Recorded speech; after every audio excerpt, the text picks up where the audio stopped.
Le boulevard triomphal à l'esplanade du Sénat a abrité ce mercredi la célébration de la fête du 1er mai, fête du travail, par un grand défilé de près de 200 entreprises, sous un nouveau format ouvert à l'ensemble des administrations et des sociétés.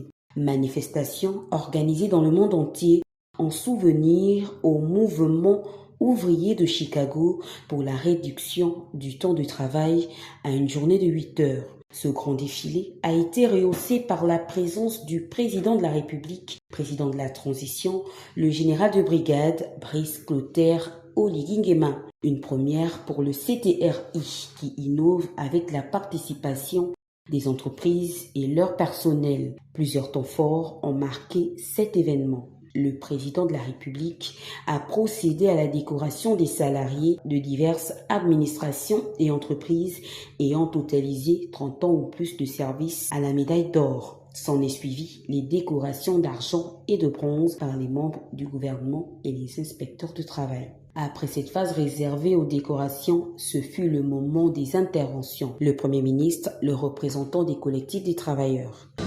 Le thème de la promotion du travail décent et du dialogue social permanent comme une garantie de stabilité sociale et de croissance économique dans un monde en pleine mutation qui a été retenu en cette première année de la transition politique rappelle l'ambition du président de la République et cadre avec les principes essentiels qui guident l'action du gouvernement, ainsi d'ailleurs que la responsabilité qui pèse sur le patronat et les causes intermédiaires à qui il appartient en dernier ressort de faire la promotion de ces valeurs. Ce dialogue est d'autant plus nécessaire que la globalisation de l'économie, la mobilité des travailleurs et les stratégies transnationales des entreprises ont mis en mal l'ancrage territorial du travail ainsi que le droit qui lui est attaché, avec comme conséquence une déstabilisation de la relation traditionnelle de travail. Je vais d'abord vous dire que les pouvoirs publics sont mobilisés pour satisfaire votre demande de régulation. Le chantier de la sécurisation du cadre juridique d'ensemble, accordé avec la volonté affirmée par le président de la République d'avoir un code du travail qui met l'accent sur la préférence nationale, sera bien ouvert. Mais il le sera, travailleuses et travailleurs, puisque le principe de continuité de l'État nous oblige, dans le strict respect de nos engagements internationaux librement consentis.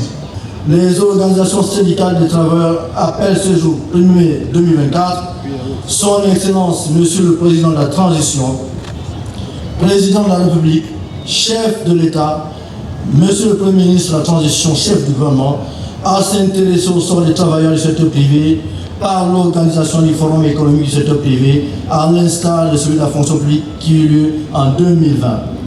Nous revendiquons, entre autres, l'organisation du dialogue social national tripartite, l'augmentation du SMIC à 300 000 francs CFA, le règlement de la dette intérieure de l'État et des entreprises vis-à-vis de la CNSS et la CAMGS pour booster l'économie et permettre la création des emplois.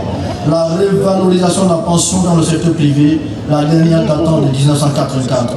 La construction de la bourse du travail. Et ce fut le grand défilé qui s'est déroulé dans la ferveur et l'enthousiasme. Dans les tribunes, le délégué spécial chargé de la gestion de la commune de Libreville, le général de brigade Jude Ibrahim Rapotombo, dont les agents s'y préparent à cette parade. Signalons que certains agents municipaux ont été décorés.